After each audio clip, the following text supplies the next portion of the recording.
Israel के हवाई हमले पर ईरान ने बड़ा हमला बोला है। ईरान के सर्वोच्च नेता ने धमकी देते हुए कहा कि इजराइल ने घिनौना अपराध किया है, हम इजराइल को कड़ा और बड़ा जवाब देंगे। ईरान पर हमले में इजराइल की खुफिया एजेंसी मोसाद का अहम रोल रहा है। मोसाद की वजह से ईरान के 4 आला फौजी अफसरों और 3 परमाणु वैज्ञानिकों को खत्म कर दिया गया। लेकिन यह सब अचानक नहीं हुआ, बल्कि 1 साल पहले मोसाद के जासूस ईरान में गुप्त तौर पर रेकी कर रहे थे। बिना किसी हलचल के इजराइल ने अपना काम कर दिखाया। रिपोर्ट देखिए।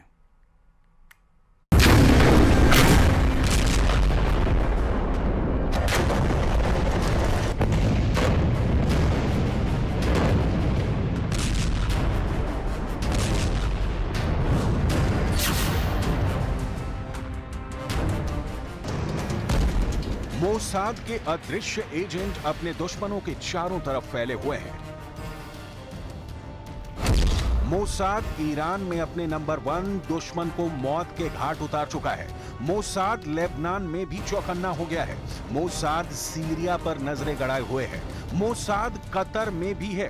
मोसाद तुर्की में भी है। मोसाद के दुश्मन अपनी जान बचाने के लिए चाहे किसी भी बिल में छिप जाएं, मोसाद अपने दुश्मनों को ढूंढ कर मारेगा।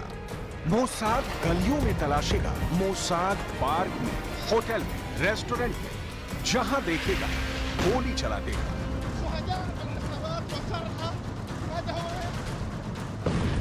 मोसाद की आंखों में बदला है। मोसाद में ऐसा जिगरा है कि इजराइल के दुश्मन पानी नहीं मांगते।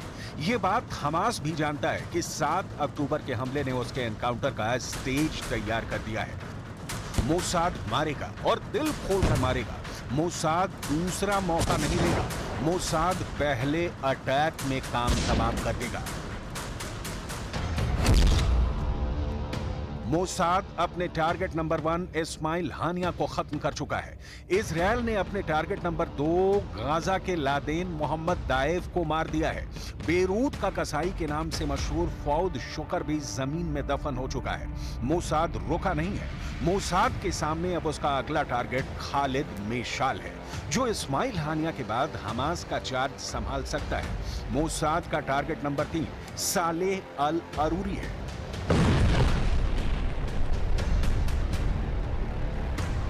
इस्माइल हानिया, मोहम्मद दाएफ और फौद शोकर को मौत के घाट उतारने के बाद इजराइल और उसकी खुफिया एजेंसी सुपर एक्टिव है। नेतन्याहू के ऑर्डर पर मुद्दा अब सिर्फ ऑपरेशन है।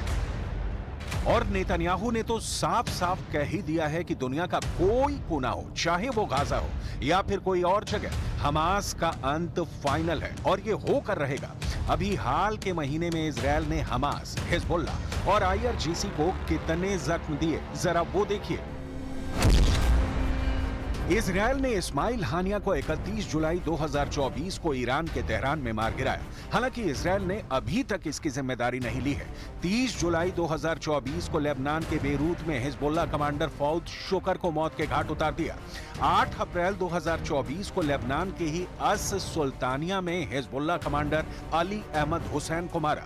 2 अप्रैल 2024 को आईआरजीसी कमांडर मोहम्मद रेजा जेहादी को सीरिया के दमिश्क में मारा। 2 अप्रैल 2024 को ही मोहम्मद हादी हाजी रहीमी को मारा। 31 मार्च 2024 को लेबनान के हुनैन में हिजबुल्लाह कमांडर इस्माइल अल जिन को मार गिराया। 8 जनवरी 2024 को हिजबुल्लाह कमांडर मजदल सेलम को लेबनान में मारा।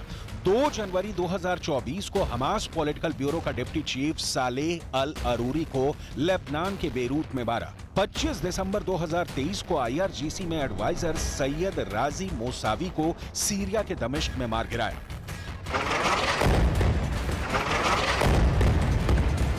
इजराइल की खुफिया एजेंसी 3 हिस्सों में बटी है। पहली है शिन बेत, जो इजराइल की आंतरिक सुरक्षा को देखती है, खुफिया जानकारी जुटाती है, ऑपरेशन करती है। दूसरी है अमान, जिसे मिलिट्री इंटेलिजेंस कहा जाता है। और तीसरी है मोसाद, जो विदेशों में इजराइल के खुफिया ऑपरेशन को अंजाम देती है।